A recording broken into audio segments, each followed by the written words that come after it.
Hello, beautiful people. My name is Emma. And I'm MC. And we are your hosts of the G-Forces podcast. So this past weekend was the Las Vegas Grand Prix. There was a lot of controversy surrounding it. There was some good bits. There were some bad bits. I think no matter who you ask, you're going to get a different opinion on it. Yeah, I mean, I definitely think that even throughout the weekend, people's opinions swayed.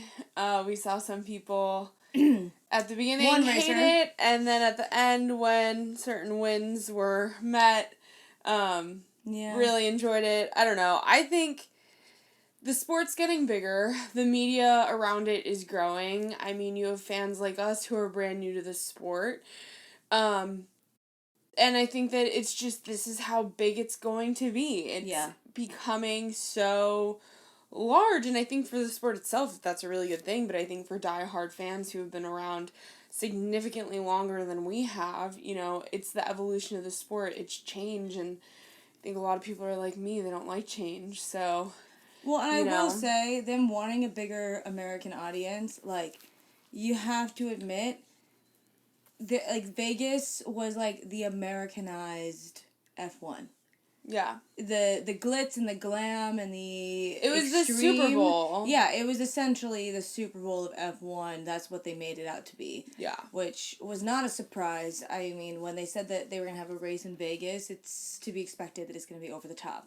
Now, I mean, I do feel and I understand the aspect of 3 U.S. Grand Prix. Yeah, it's a lot. I think that is a lot for the schedule. I think that, you know, yes, it's a very large country, not only amount of, you know, Americans, but also geographically. Yeah. I understand that when you're comparing it to, what Monaco, you know, Yeah, but why isn't there a South African Grand Prix like there used to be? And that's the thing, is that for me, Austin stole my heart, and I think Austin is such a strong Grand Prix. Yeah. I think that I agree with the stances of, you know, have Miami, have Vegas, but alternate years, or have it every 4 years, make it something special. Yeah. So I get that aspect, but I think as a whole, as a weekend, I think it was fantastic. I agree. I went in with an open mind and an open perspective, and I was very, very happily surprised. And I went in extra cautious. You did. Very nervous that it was going to be a disaster. And I will agree that there were some parts that did not go as smoothly as I'm sure that they had expected. But, again, it is a brand new race. It's a street track, so, it's not everything's going to be perfect. There's going to be hiccups, you know? And apparently, according to other people, there have been hiccups at, Baku in 2019, there were hiccups. So, we'll get into that a bit more. We are going to skip over the track info because we already did that in our Get Ready for Vegas episode. So, we're going to go straight into free practice. Yeah, and for those that didn't listen and want to kind of hear our before the weekend opinions and worries, definitely listen into that. We kind of deep dive into Vegas and the past Grand Prix, as well as just what people are expecting. So, and what our predictions were going to be, which were not good at all. Yeah, we did a horrible job at this. And that's okay. Yeah, that's why we don't gamble. We're also learning. Yeah, we are. All right, let's get into it. Yeah.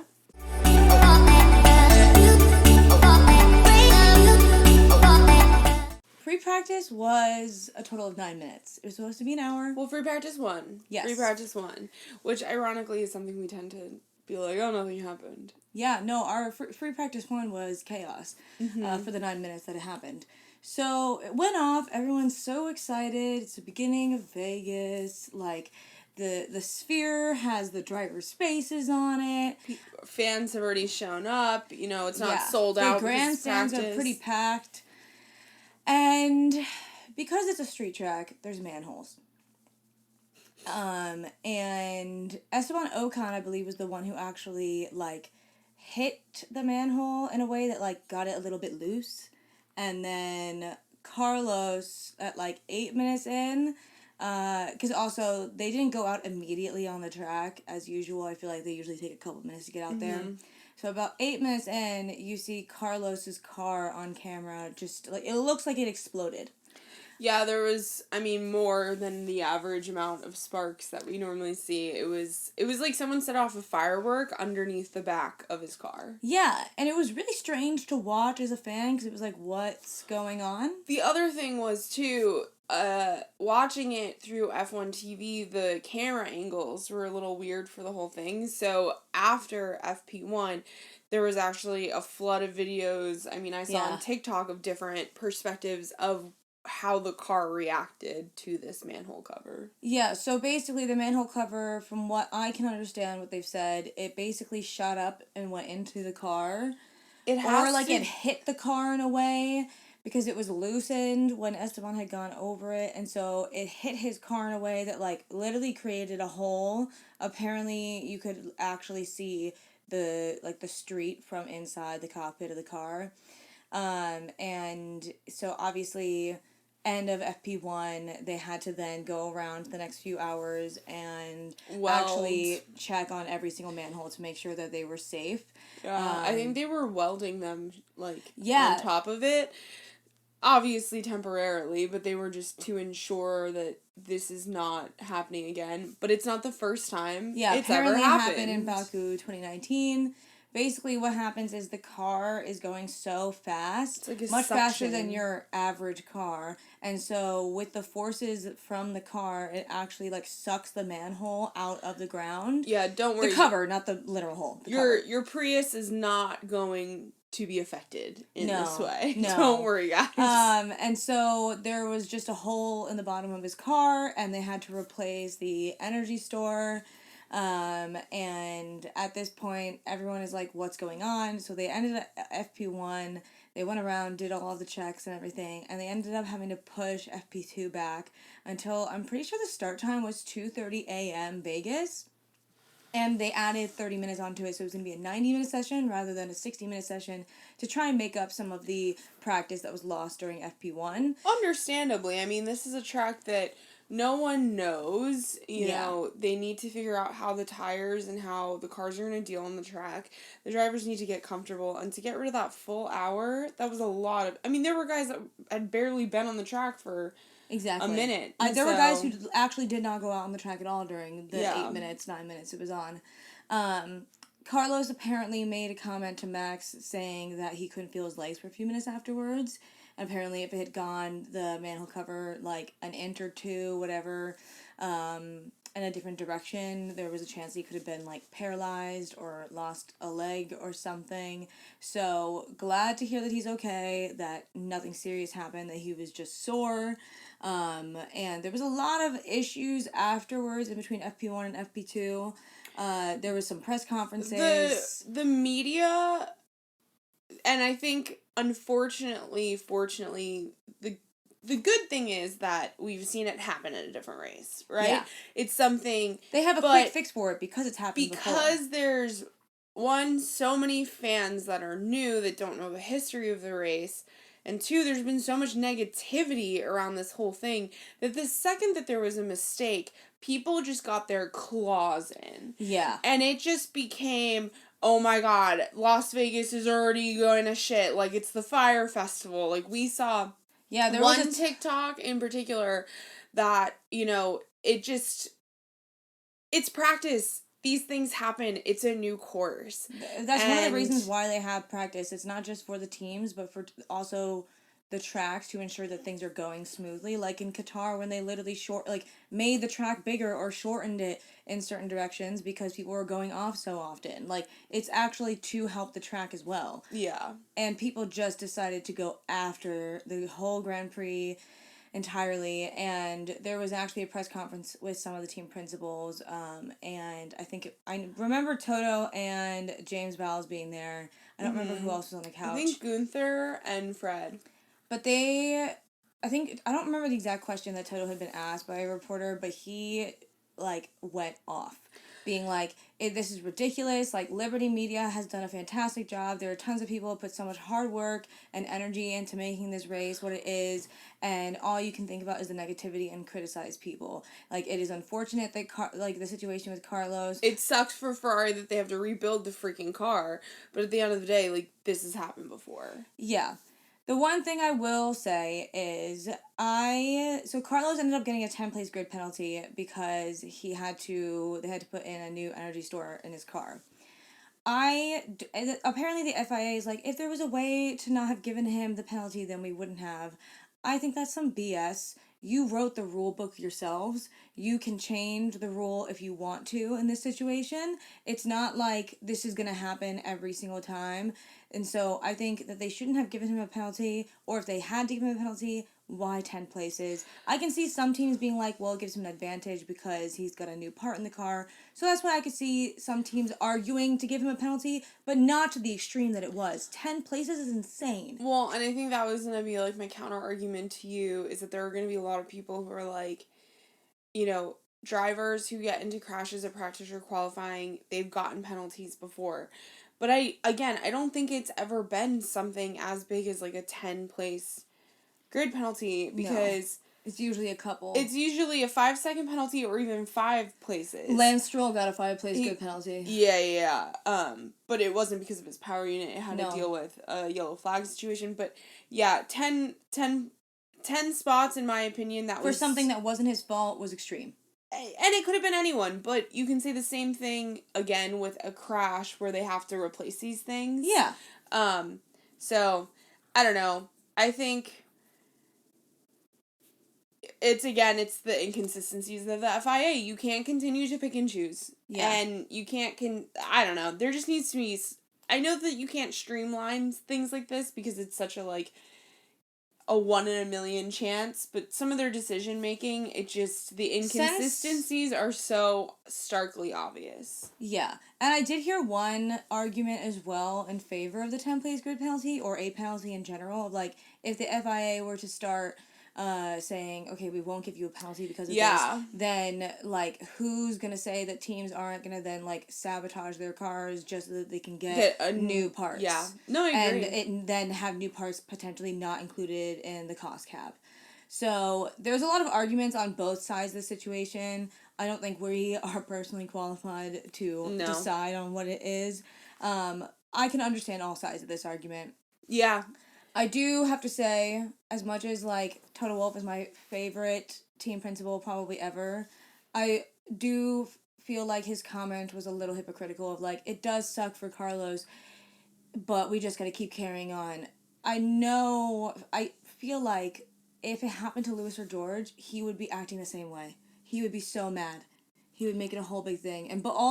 Every team would make it a whole big thing if it was their drivers. Every team principal. I would expect that. I'll be honest, I think Ferrari took it really eloquently. It was so calm. Because Fred, you could tell that everyone was angry in the interviews. Carlos even said himself in one of the interviews with F1 TV. He was quali. Yeah, he was like, I can't speak about it much because he just basically was like, I am angry, but I cannot be angry on public television. And so I will say Ferrari took it very... Probably the best way you could. It was so, such a good sportsman moment. They, shut it down. I feel like the conversation around it, they were the ones to practically shut it down very quickly. Mm-hmm. They were not bringing it up or anything. Because I think... The fans were the ones going on about it. I think you get to a point, it's the end of the season... I hate to say it, but, there's only so much you can lament on it. And then it just becomes whiny, as we've talked about it with other drivers. It's just... Move on. Move on. Focus on something else. The penalty's there. You can't find it. There's no point. That is so much negative mental headspace. It's also a start. At the start, if you start 10th... We've seen plenty of times, we did this weekend, where people who start 10th can end up, after the first turn, in, 2nd or 3rd. That's the thing. It's... So, I don't know. It's a whole lot. But, anyways, then FP2 happened, it was a 90-minute session, and one of the big controversies surrounding FP2 is that there were no fans allowed. They were apparently, I guess, the people who were working there were only notified, shortly before FP2. Everything I saw online, and again, I'm saying that because listeners, take it with a grain of salt. I'm not trying to disavow anyone's hardships with it, because I think I would have been, if I was there, I would have had the same reaction. If I paid the money to just see FP1 and FP2, I would have been upset. I would have had the same exact reaction, and I would have been just as negative. But I think the thing is like, it's practice. You're in a working, living city, and they're opening those roads. They only have so much time left to do a practice. And I also think, it's a safety issue. There's only so many, like, if you keep it open for people all night long, that's all the security, that's all the workers. You can't sit there and you can't fix things. You can't have people cleaning the bathrooms. You have to understand, like, it's like a working, like, Disneyland has to close at night, people. Yeah. The Grand Prix. It was such a 1 in a million chance that FP1 would be 9 minutes and FP2 would be on an empty track. But I think it sucks that people got kicked out, and I think it was really, really shitty, but I also understand the logistics of why they had to do it. Yeah, I agree. And apparently the people who had tickets for FP1 and FP2 that were then kicked out were given like a $200 merch voucher, and they were still able to access all of their hospitality that they had paid for.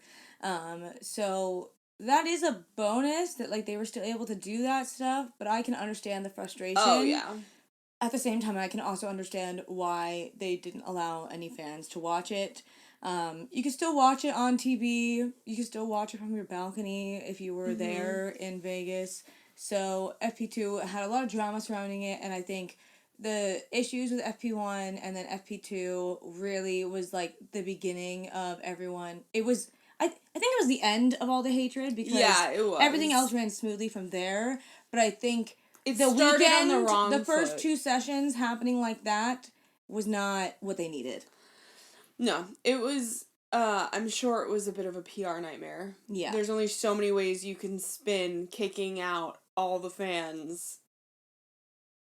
And basically these people have been waiting there all night. Yeah. That's the other thing. These people sat there for hours. 9 minutes and then sat there for hours waiting for FP2 and then get kicked out before it even starts. So, yeah, I understand why people were angry. I agree. And I understand why the hate was given, to be candid.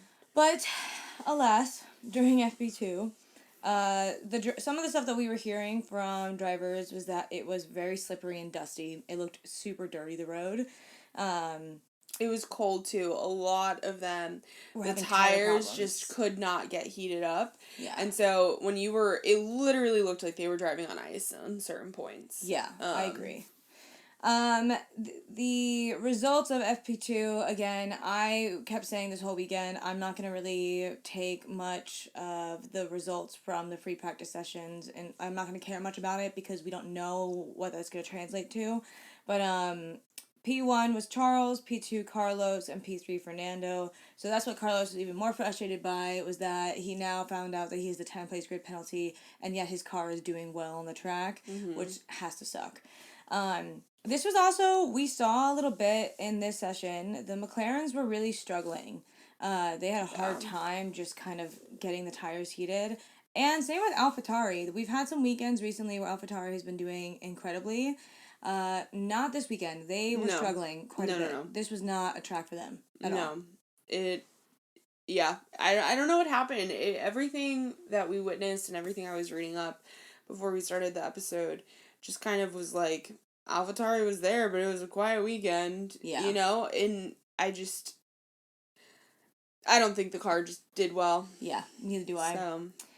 And then in FP3, the only note that I really had was that this is the beginning of us really seeing George outperforming Lewis. Mm-hmm. So one thing I think I've noticed throughout the season is Mercedes never has 2 cars do well. Like, it's always George outperforms Lewis significantly at the race, or Lewis is outperforming George significantly in the race. Or they're battling, and then one of them just falls apart. Yes. Like, there's never, they're battling, and then they allow the one in the back to move past the one in the front, and then the one who just got passed literally drops so much. Yeah. So, definitely interesting. They are going in a completely different direction with their car next year, so who knows what's going to happen. Yeah, the only thing I had about FP3 was that, it was almost a full hour, but unfortunately Alex Albon did end up hitting the barriers right at the end, so the red flags were raised. I forgot about and I that. think it was only like 4 or 5 minutes left. Yeah. But not a ton of damage. Like, essentially, he just lost his tire, but it's not like, Oh yeah, it was really weird. It was a weird, he slid into the wall, essentially. Yeah. But, yeah, I mean... I think there was a lot of learning, a lot of data, because they've never had any other information. I think you kind of learned how much comparison in years back they do when it comes to the cars and the drivers. And so, yeah, I think it was interesting to see. I agree. But they did say, one last thing, and then we'll get into quali. A lot of the drivers did say that the track, very different than what they had experienced in the sim. So I think that even what they had seen in the sim didn't really tell them a ton on how it was going to go. So, yeah, all right, let's get into quali. Cool.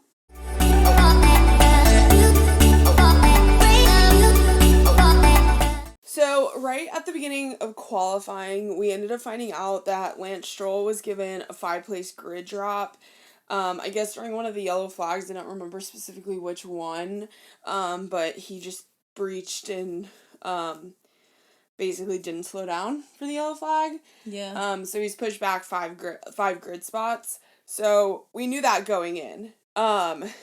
Honestly, the biggest thing that I noticed in Q1 was track limits was an issue for a handful of people. Yeah.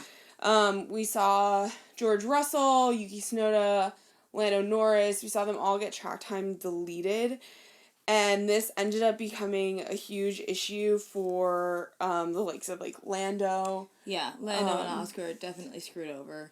But, like, it happens, unfortunately. Like we've said, the rules are the rules in that sense. And it's not, again, like we've been saying all episode, it's not the first track that has track limit issues. I kind of expected there to be some track limit problems just because it is a new track and they're getting used to it. And with qualifying, it's the first time they're going to be going all out on the track. So, but in Q1, we did see Lando, Esteban, Joe, Oscar, and Yuki all go out. Mm-hmm. I feel like something happened to Yuki that he wasn't able to get a fast lap in, or that, like, there was some issue with his car. I can remember he got out of the car and he seemed so mad, like more mad than usual. I think because it's a new track and they're still trying to figure out, like, where everyone is and just, like, the race line, there was a few, like, impeding moments that you saw with other people. Like, Lando was impeded, I think, by a Red Bull at one point. Like, people just were in the way, and so I don't know if that happened to Yuki. But yeah, there was a lot of anger when he got out of the car. Yeah, more than usual, because he's usually mad when he gets out of the car, I feel like. Yeah. Anyways, Q2. We saw some shockers go out. So we saw Lewis, Checo, Nico, Lance, and Daniel out in Q2. Did you have any other notes for that? Hamilton really struggled, stating he couldn't go faster in one of his radio messages. I think that this was where you really saw, like, Lewis was struggling. Lewis just, like, the car for some reason could not move. I also think this was starting to be the beginning signs of Ferrari just doing really, really well. Well, like, and people said that this track did remind them of Monza. Yeah. And so I assumed that they were going to do decently at least. Yeah. But no, Charles, I think, had the fastest time for each level of qualifying. Yeah, I think so too. Yeah. Well, so then that tells you who got P1. So Q3 ended up, Charles was P1, Carlos was P2, but then because of his grid place penalty, he was moved back to P12 when he starts the race on Saturday, whatever. And then P3 for Max, but because, again, Carlos got moved back, then George ended up starting third for the actual race. And one team that I did want to point out was Williams. They did really well in qualifying. This was the best qualifying for Logan. And his radio message was super sweet. Yeah, we saw Alex Albon get P6, and then Logan got P7, and, you know, unfortunately we'll talk about it in just a little bit, but it was really nice, just because, they've been dealt like the worst hand recently, and I think next year we're gonna see a lot of improvements for Williams. I just don't think that they're gonna achieve what we want them to. I know we want them to be like the top team. I would love it if we came into next year and they were like, we're faster than a Red Bull. I mean, it would be epic. It would be such a good comeback. But I could see them being like, so right now they're 7th in the Constructors' Championship. I hope for next year, as a realistic plan, like a goal, 5th. Yeah. I mean, they still haven't locked in their second driver, so we'll see. But it was really nice to see Williams do well in qualifying. Yeah. That's really all I have for qualifying. I feel like it was a pretty average... one thing, actually, about qualifying. This was, like, the first qualifying that we didn't see people go and sit in the garage. They were out the whole time. So, they were talking about this when I was watching qualifying. I think it was, like, Alex Jacques and... Jax. Jax? That's how Laura and Will say his last name, so... Well, anyways... you heard him and Hinch talking about the fact that the temperature is so cold that they don't want to go into pit, have their car sit there, and then have to spend, like, more than one lap warming up their tires. So you didn't see... I mean, you saw people pit, but not at the, like... the level where there's that, like, see. chunk of middle time where they're all pitted. People stayed out, and you just saw them... Like, they couldn't... with that... Their tires, because it's qualifying, you're going to be on soft tires, their tires were getting shredded so fast. Yeah. And so I felt like towards the end, we normally see people have a faster flying lap and then the order change. Towards the end, I don't think we saw the order change a ton in the times, just because people's tires were not doing well. Yeah, I think the qualifying was the perfect... like, visual for understanding that the tires and the track just evolved every single race. But, yeah, I think that's all for qualifying, honestly, and I'm ready to talk about the race. Yeah, there's a lot to go over. Yeah, we're going to try to fit it into 20 minutes and then get our final thoughts in, so... Yeah, well, we can do it. All right.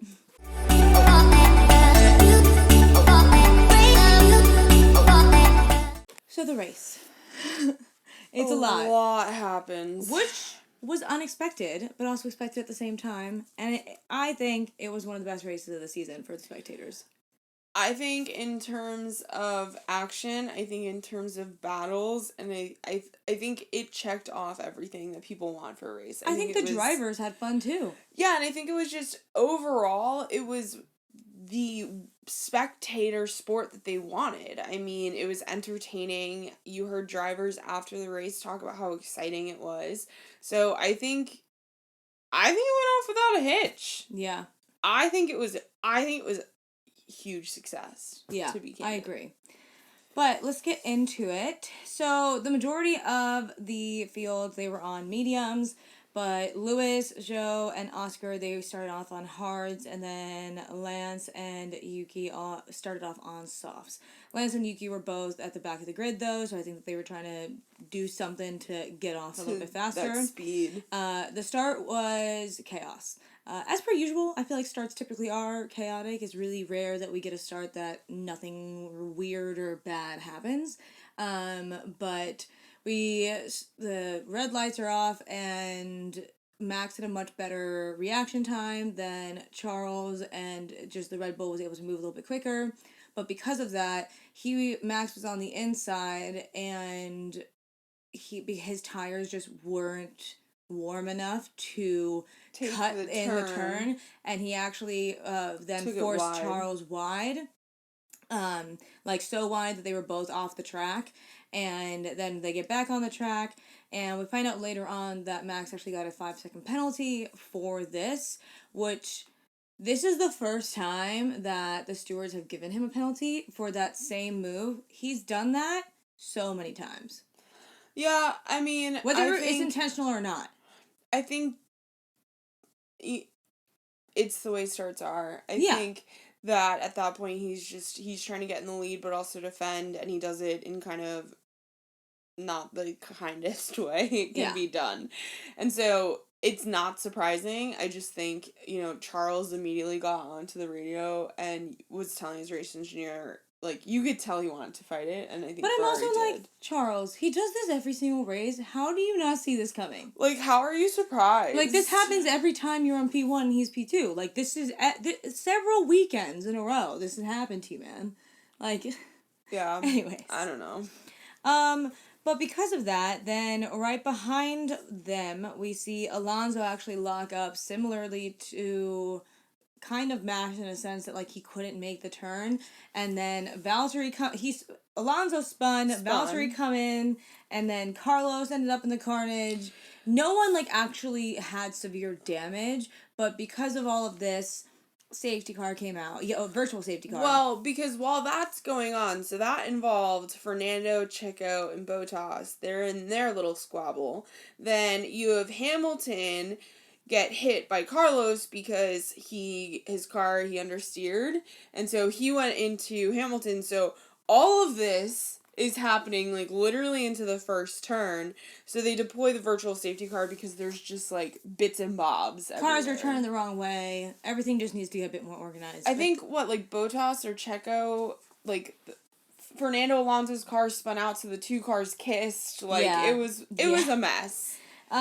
So Checo, Valtteri, and Fernando all went into the pits to, I think, like, Checo got, like, a new nose and front wing. I think some people might have changed tires or whatever.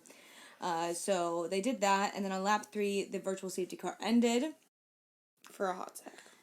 This is the most devastating part of the race, and I jinxed him because I thought he was going to come P1. I thought that this was going to be his win. I told Emma that she cursed him. It's my fault, and I'm so sorry. Lando somehow, apparently there was a bump in the road. That's what Andrea Stella said today. And Lando hit a bump in the road, and, like, the side of his car then spun into the wall, and you just see sparks everywhere, and it looks like the car was exploding, and, like, it looked like the rear wing was, like, coming off. The speed at which he flew, so this all happened at turn 12, and at turn 12, there is, like, uncertain turns because of just the amount of people that are gonna take the turn wide. Mm-hmm. There's almost this, like, runoff road. And so it's longer, but it's not part of the track. And Lando just goes the whole way down it. And straight into the barriers. And he goes into the barriers hard. Yeah. Because when he hit the bump, when he spins out, it's before he hits that apex of the turn. So he's not hitting the brakes yet. So he's at full speed. There was no breakage whatsoever. So the speed at which his car hit and the impact was... It was harder than Lance's. It's the hardest crash we've seen this season. Yeah. And even, like, his radio message from his team afterwards, like, they ask him, "Are you okay?" No response. And then they wait again. You can hear the panic a little bit in his race engineer's voice, too. You see his hand reach for his steering wheel, and it's shaky. And then they ask him again, like, "Lando, are you okay?" And then he finally responds and is like, "Yeah, I'm okay." And you can see that he's very much shaken up, and he was then taken to the hospital afterwards. They said just for, like, procedural checks to make sure everything is fine, because I'm guessing it was that hard of a crash that they need to do that. Yeah, I'm sure. So, because of that, then the safety car came out, and a full safety car. So then Lance and Carlos actually both went into the pit this time, and I believe they both got new tires or something else. Then the safety car went back in after, like, a lap or two. And right at that restart, when the safety car goes back in, that's when Max is notified. And in typical Max fashion, makes the comment, he's like, "Oh, that's nice, like, send them my regards." Like, basically being like, it won't even affect me. Yeah. Which, I guess when you're Max and you're a driver's champion and you have that level of confidence, it comes with the territory. Yeah, probably.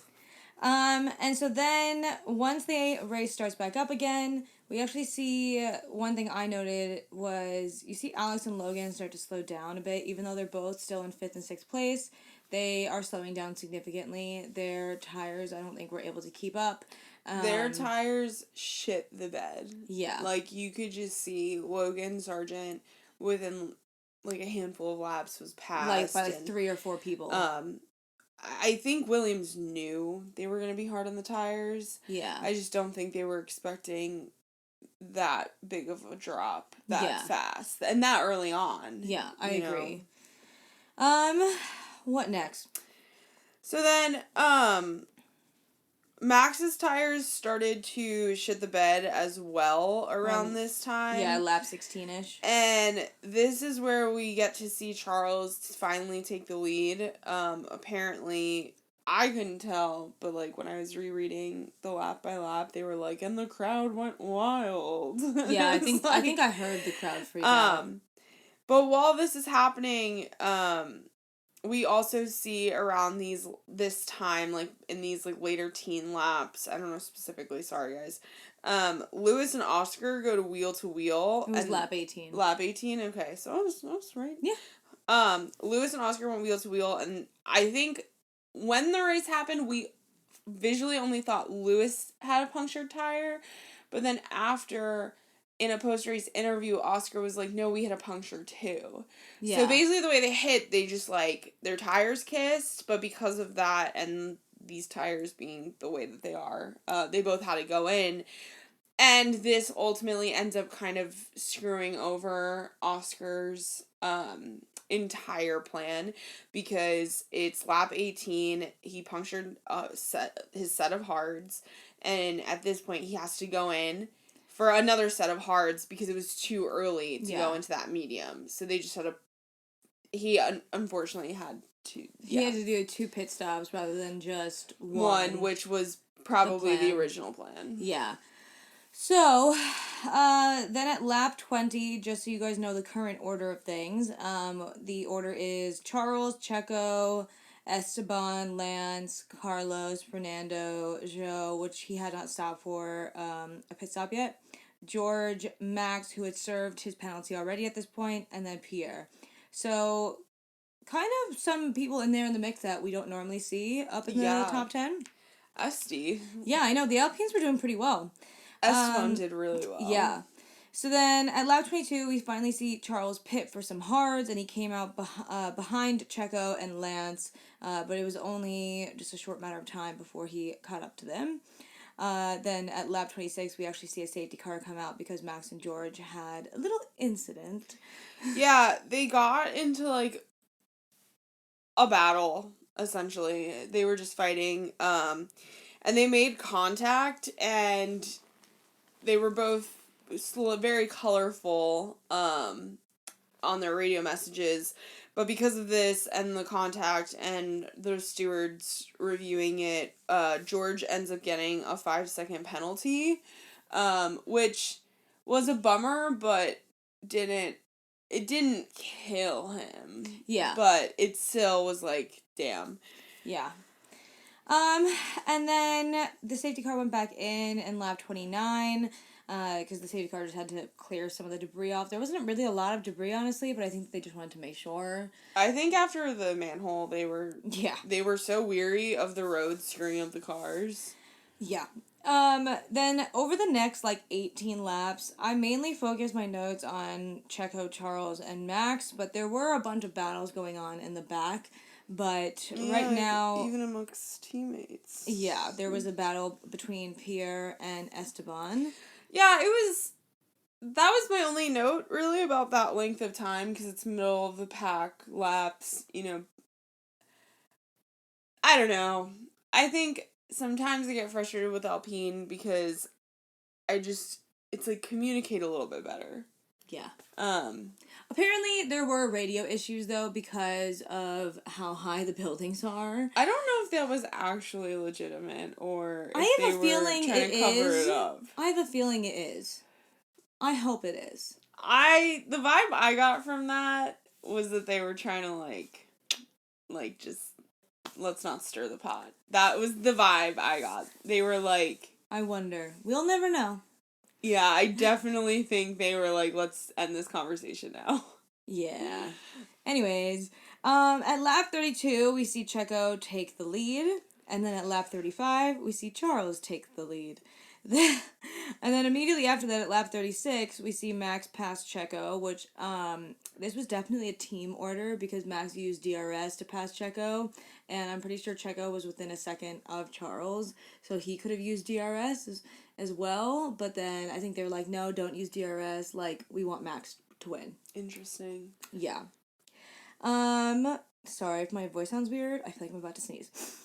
Is that why you got touching your nose? Yes, I'm touching my nose. I thought you had like an inch, and I was like, no, I feel like I'm about to sneeze. I don't want to sneeze on the microphone.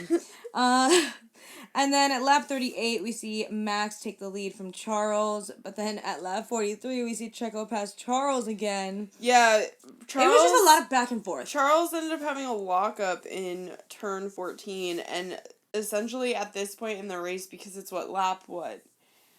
It was lap 43. 43, people are like, oh, that just handed the win to Red Bull. Yeah. But we also see Oscar at this point, who was in third or fourth for a while. He had to go in and pit because he had to go get his medium tires rather than his hards, because you have to have two different tire compounds. Tires. And so we see him drop back, but have to fight up a little bit to try and get in the points, which eventually he did. He ended up getting P10, and he got fastest lap, which was great. So, he's the record holder right now. Yeah. And then on the last lap, again, we see Checo get passed in, like, the last half of the lap. Basically, where Charles had locked up before and Checo took the advantage and then cut in and passed him. I believe that's the exact same turn that Checo was passed by Charles, because Charles took the inside. It was turn 14, so there's 17 laps. So it was turn 14. 17 turns. 17 turns, oh my god, thank you.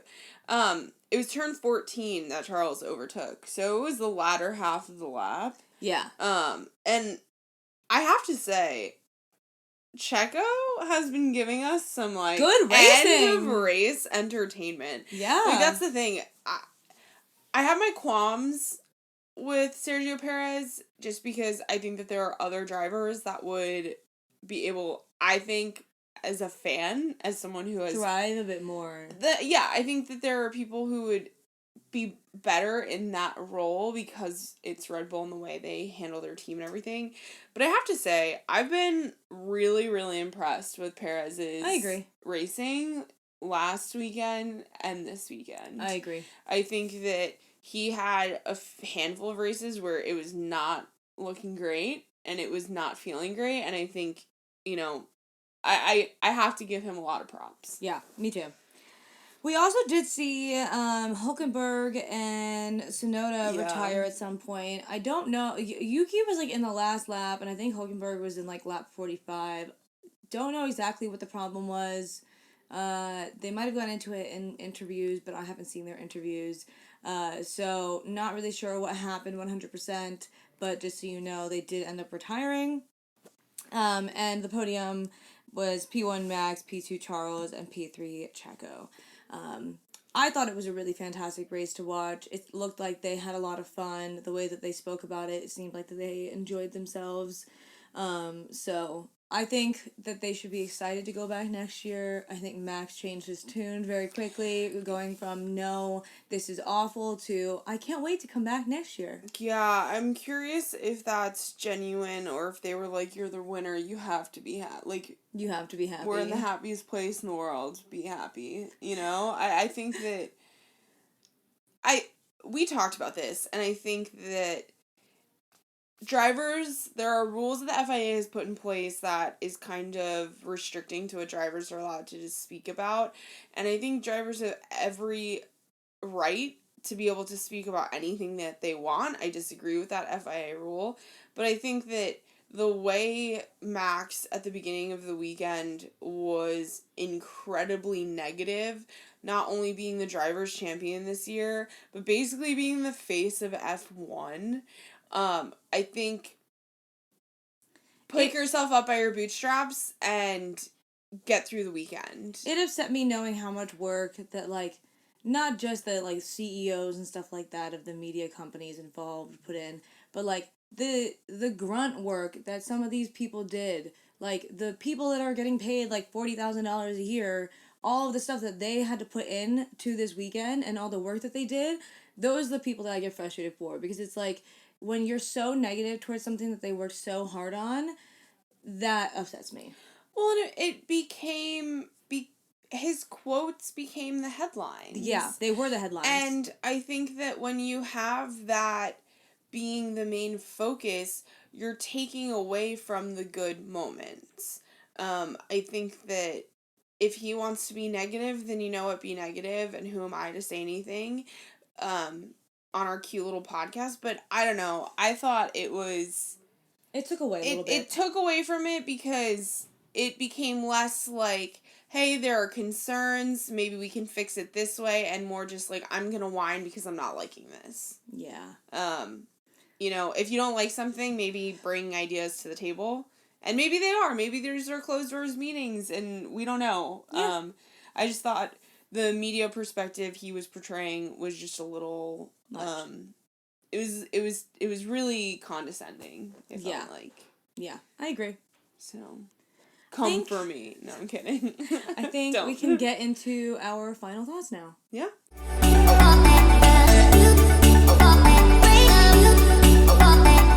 What are your final thoughts, Mary Catherine?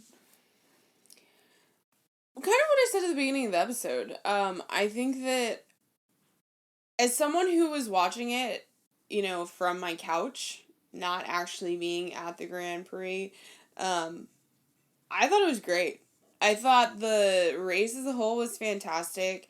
I think that the actual track itself... Made for great racing because there was a lot of people that were negative about the track layout. People were maybe fearful. the upside down pig is the move. But I think it was a really, really fantastic, successful weekend. But I'm still in the camp of 3 U.S. Grand Prix, in my opinion, is a lot. That's a lot. I also think fix the fucking schedule for next year. Well, so that's what a lot of the drivers, their biggest complaint were the times. There's no need for the race to start at 10 p.m. Las Vegas time. That, like, at the latest, started at 8 p.m. Las Vegas time. This way, they're done by 10 p.m. the local time, and then... Like, this way, then they'd be done by, like... So, we're currently in the Eastern time zone. They'd be done by, like, 1 a.m. this time, which means they started at, like, 11 p.m. for us, which would be far easier to watch than... I went to bed at 9:30 on Saturday night and woke up at 12:30 a.m. so I could watch the pre-show and the actual race, which is... I had 3 hours of sleep, then I was awake for 2.5 hours to watch the race and the pre-show, and then I went back to sleep afterwards, which is absurd. I shouldn't have to do that. Well, and the problem I have too is here. Okay, go for it. Here's my thing. 3 American U.S. Grand Prix. FIA and Formula One are like, we want more American fans. We want them now. Let's do 3 American U.S. Grand Prix. The biggest one you will ever hold, where the home of F1 is for America, you have it at 2 a.m. for the people who actually live in the place that you want more fans. I feel like, I don't know if it's something that they agreed and worked out with the city because of the amount of people who work in that section, the way the road's cut off, but I feel like the way it messed up the drivers, the people who were working. There are post-practice interviews. There's one with Daniel Ricciardo where he's being asked, like, how did it go? And this was after FP2, I think, so they were up. FP2 was from 2:30 a.m. to 4 a.m. local time. That means that the drivers have been awake for like ever. And they were like, sorry, I'm delirious. Like, I don't even know what I'm saying now. Well, and my issue here, too, is... For those listening, don't sit here and think that we're being like, well, like, we wanted a normal time. No, we woke up for Japan.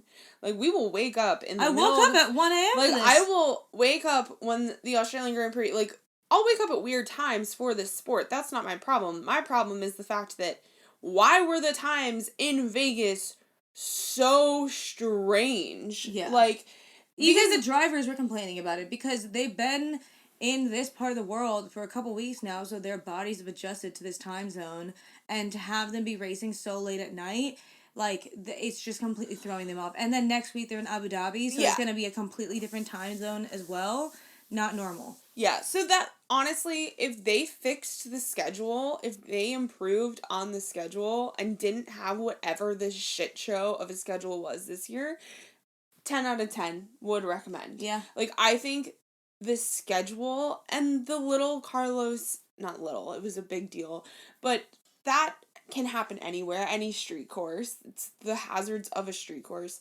But yeah, I think it was really, really great. Just fix the freaking schedule or I will scream. Yeah, I agree. I'm trying to think if there's anything else. I think that was, like, my main ish with this whole weekend, the schedule. And then I think my last thing was really just no, I have two things. First, the opening ceremony. A little unnecessary. It was too much. Why are we having opening ceremony? No, like, so I think that I don't want that to become a thing. I think that they tend to have, like, with the driver's parade, it's a technical, like, opening ceremony. Yeah, but this wasn't like a driver's parade. It was like a music festival where each performer had, like, one song that they did, and it was just kind of weird. And then the drivers were all introduced, like, for McLaren, like, Lando Norris and Oscar Piastri, and then they were, like, risen up on, like, some platform and then brought back down. Oh. And that was just, that I understand when Max was like, we look like clowns up there. That one, I was like, yes, you do. It felt like a little alternate universe. It was Hunger Games. Like, it was the Hunger Games tribute parade. And I don't want to, because I know that it was great Hunger Games marketing for the movie that just came out. I know that there was, like, people are going to sit there and be like, well, you just complained about Max being negatives, but now you're ripping apart the opening ceremony. That is the only part that I'm like, but no. It was just, like, as people who have watched, the last, however many races we've watched since we started this, it was, like, the first time where I was like, ew. Yeah. This is, like, a little weird. Like, it didn't feel like the sport. No, I was waiting for people to walk out, like, dressed up in, like, Capitol wear, like, from the Hunger Games, like, in, like dresses made out of butterflies and stuff like that, because it was just so absurd. Yeah, I mean, I think it was, like, nice in theory, but I think the execution, maybe not Dawn of the Box thing, I don't know. It was just a little weird for me. If they want to have, like, a whole festival the day before, cool. Maybe not. Maybe you don't even need to introduce the drivers or anything. Like, maybe you just be like, welcome to the weekend. Yeah, I don't know. I just maybe rethink that one for next year. That's the only one I'm like, yeah. Yeah. And I think the last thing, like we said, for me, it was really just the negativity in the media around it. And this is not even my issue with, like, anyone in particular. It's more just my issue with just media wanting to focus on the negatives. I think the negative makes for a great story. I think it pulls in viewers because I'm sure there was a handful of people that were sitting there waiting for things to just fall apart. I mean, like we said earlier, someone literally compared the first day with all the practice issues to the Fire Festival. Which, to be fair, in our Get Ready For episode, you were like, I'm fearful that this is going to be Fire Festival 2.0. But we weren't actually, like, when we said that, we're more meaning, like, the grandstands are falling apart, there's no food or water anywhere, like, the cars are, like, coming apart at the seams, like... Listen, I will eat my words, number one. You know, this was not like the Fire Festival, at least from the outside looking in. I think for this having been announced 18 months ago, they did a great job getting ready. What they were able to do was such an incredible feat that, like, hands off to every single person that was involved in that. Hands off to the whole weekend, because you guys were fighting against every single person. I mean, I don't know anyone who really was fully expecting this success. No. And I think, shame on us for being negative about it, which, Oh, my last thing that I'm going to be negative about, not just the opening ceremony, but the damn taxi ride in the Rolls Royce to go watch the Bellagio fountain. Oh, that unnecessary. Yeah. I hate it because This is just... I've never been to Vegas. But, like, the whole fountain thing and that being that's not really my vibe. So, it wasn't my favorite thing. And even Charles was like, where are we going? I think, like, from what they were saying, it was because they had to, like, pull the drivers away to set something up or whatever. I don't know. It's moments like that where I'm like, you guys, people are gonna make fun of you. Like, that's embarrassing. It's embarrassing. Like, I don't know. I think the execution will probably be changed slightly next year. 100%. But and those are things we're just being, like, you learn from your mistakes. We're also just being, like, nitpicky assholes at this point, you know. I'll fully admit, you know, I couldn't have hosted that. Like, no. It would have been insane if, you know. But I think that it ended up being so much better than we could have imagined, and I just have to commend everyone involved. Yeah, me too. I definitely appreciate all the hard work that was put into it and everything else, because it really was, as much as people hate to say that it was a spectacle, it was a spectacle. It was a spectacle. It was an amazing race it had fantastic racing. It was amazing to actually look at, like, visually it was very pleasing. And then I think overall, they're not just trying to make it a race, they're trying to make it an event. Like, something that you fly out for, that, like, this is your vacation to go see. Yeah. So, yeah. Yeah, well, we'll see what next year brings. Yeah, I'm excited for next year. I think it'll be good. I am very excited for next year. I think Who knows? Maybe we'll be there. Yeah, I think a lot of... Yeah. If the ticket prices drop. Yeah, in a million years. Yeah. But yeah, I think it was fun, and I hope you guys enjoyed the race and what we all watched and witnessed as much as we did this weekend. So. Yeah. I think that about wraps up my final thoughts. That wraps up mine as well. All right, well, let's wrap up this podcast episode. All right, bye, guys. Bye.